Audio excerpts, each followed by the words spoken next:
My wife wanted to update this bathroom vanity for $300 or less. We found this Abbott vanity from Pottery Barn that looked awesome. It was $2,000, and that was before the hardware. Plus, we really wanted a sink on top look with a faucet reminiscent of an old school pump. Jennifer found a sink on eBay, a faucet on Amazon, and a decorative drain stopper. You can see in my design notes that I was optimistic. We had never created anything with concrete, but we were willing to try. I made a simple mold with melamine and screws, then rounded the edges with silicone. I smeared on some Johnson paste wax just to make sure the concrete wouldn't stick. I tinted the water before mixing the concrete to darken the look a bit.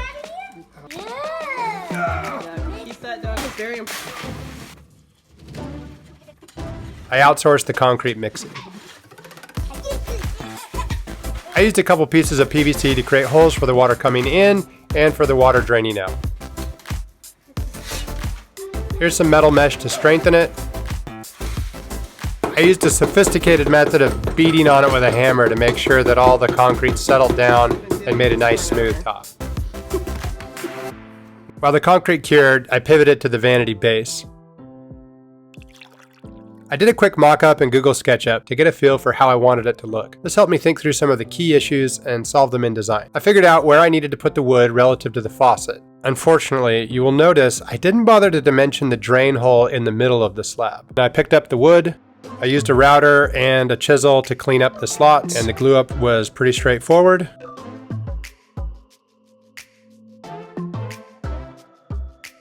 I threw down some slats for a shelf, and this thing was starting to feel real. The old plumbing was fine in a closed cabinet, but now that it was open for everyone to see, we needed a change. The hot and cold water were not too costly, but they wanted $120 for fancy pipes. So I sprayed on some primer, texture, and brass-looking paint onto PVC, and it turned out even better than the actual pipes for a tiny fraction of the cost.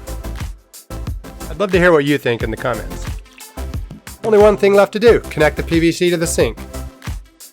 Remember when I mentioned my notes said should be good? It was not good. The limestone sink stacked onto the 2-inch concrete slab was too thick for the drain stopper to connect. This would have been such an easy fix if I had thought about it, to make the space right around the drain hole only 1 inch thick. But I didn't think about it, and now I face the potential of a ruined slab. Renting or buying a hammer drill should have worked, but it would have blown my budget. I wasn't sure what to do.